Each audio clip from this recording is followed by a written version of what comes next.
কাজ হয়েছে। নতুন করে আবার কি সরবরাহ হলো বাংলা সিদ্ধান্ত বলে আপনার গোডাউনে রেখে সমস্ত ভাই ভাই তো ঠিক করে বাড়ি বানিয়েছে। তোমরা কি করছিলে? কোথায় ছিলে ইন্ডিয়াদের দল? আমি গোডাউনে কাজ করছিলাম বল।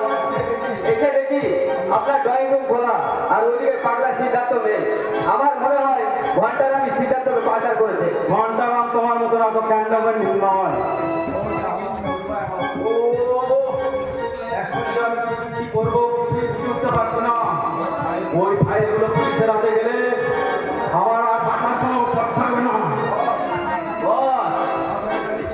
হা করে দাঁড়িয়ে দেখছো, যাও ওই পাগলটাকে যেখান থেকে পারো ধরে আনো।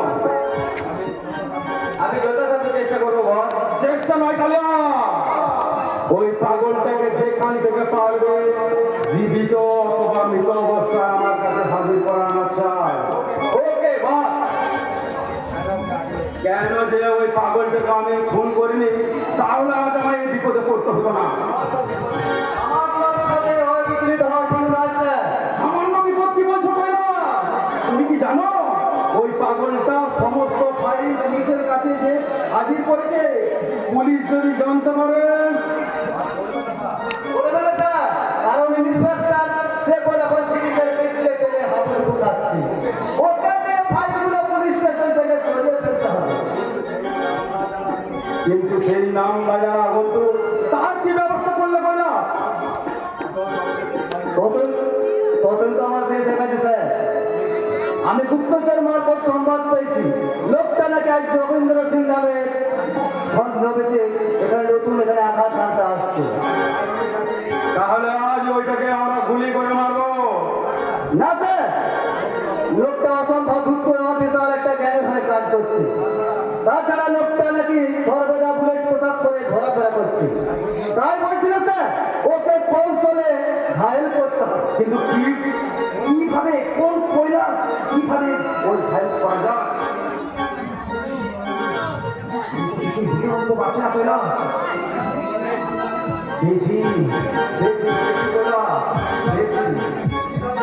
কি হবে স্যার?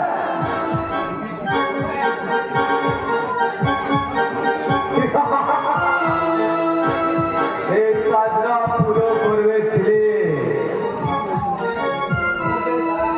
ওকে স্যার, আমি ঝিলিককে বলে সব কিছু তৈরি রাখছি আর আপনি যোগেন্দ্র সিংকে স্বাগত জানাতে প্রস্তুত থাকুন। ঠিক আছে কৈলাস।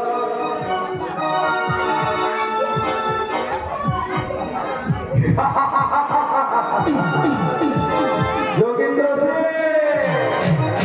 তুমি অনেক খেলায় জিতেছো, কিন্তু আজকের খেলায় আমি আর জিততে দেব না।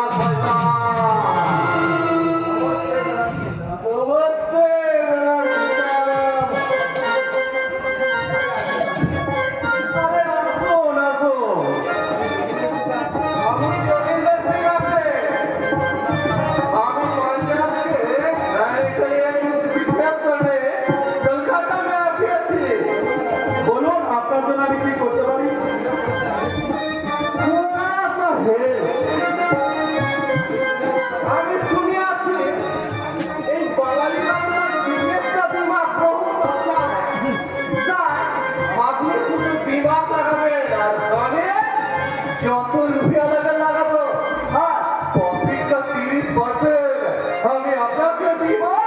আপনি রাজি আছেন তো? আমি রাজি আছি সিংহে।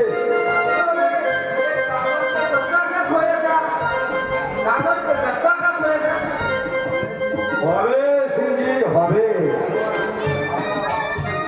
এবার আমি আপনার অফিসে, এখন আপনি আমার অতিথি, আর এই অতিথি আপ্যায়ন করার সুযোগ দিব আমাকে।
আমি